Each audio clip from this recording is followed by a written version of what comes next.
Chapter 20. The Green Caravan. Jim woke to the sound of horses, a thudding of hooves that made the earth shake. He ran to the edge of his field and scrambled through the thickness of trees till he came to a wide clearing in another field. There must have been 20 or more horses being exercised, all in a ring. In the centre of the ring, a man stood with a whip, lashing the ground with it and shouting out commands which made the horses stop, rear, turn and trot in the other direction. They were nothing like the work horses that Jim had seen pulling carriages, or Lame Betsy's bony old knock-kneed dairy horse. These horses were powerful and lively, high-stepping like dancers. At the other end of the field was a monster tent. Men and children were shouting and laughing out loud, hauling on the ropes to pull it upright. The tent was like a huge green bird that wouldn't lie still. And all round the sides of the field were vans, all painted with bright colours. The biggest of them had words painted on them, and Jim knew for sure that they would say Giuglini's Champion Circus. The van had a green door with a brass knocker, and cabin windows with muslin curtains, and a funnel at the back with smoke curling from it. From the back window, a woman gazed out at him, as if she were daydreaming, not really noticing him at all. Jim guessed that this would be Madame Giuglini herself.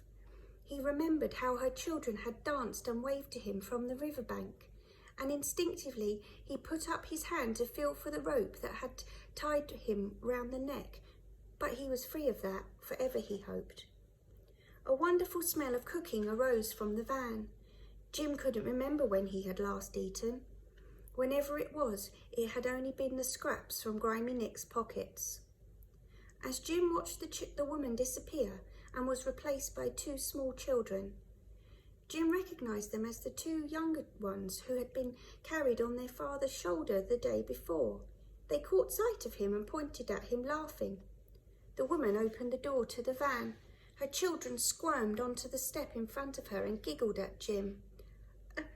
Please, ma'am, Jim began. If he hadn't been so hungry, he would have run back into the trees to hide, but the smell of food was stronger and sweeter than ever. He waved his hands to where the men were heaving and straining at the tent ropes. I've come for a job if you'll give me one, he faltered. Memories of Nick came floating up to him. What have I done, he thought. What happened to Nick? Immediately, hunger chased the thoughts away. Eat first and then think. That was best. I can help put up the tent, and I can muck out the horses, and I'll clean them up bright and smart. And I don't want money, missus. Don't want money? Madame Giuglini frowned down at him. I've never heard that before. If you'll feed me, missus, Jim said, all his confidence gone, I'll do anything. He gazed at the little van, and his old longing rose up in him again.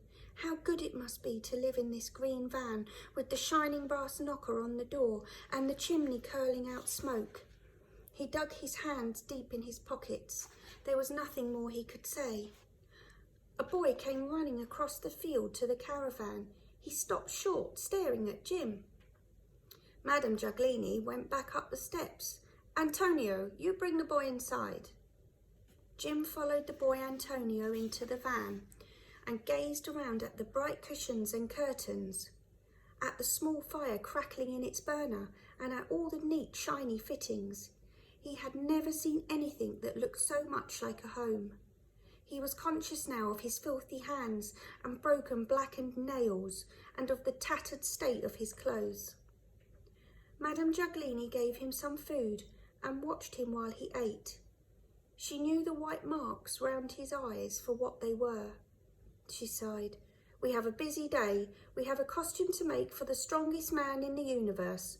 The last strongest man ran away with a flying lady and took his loincloth with him.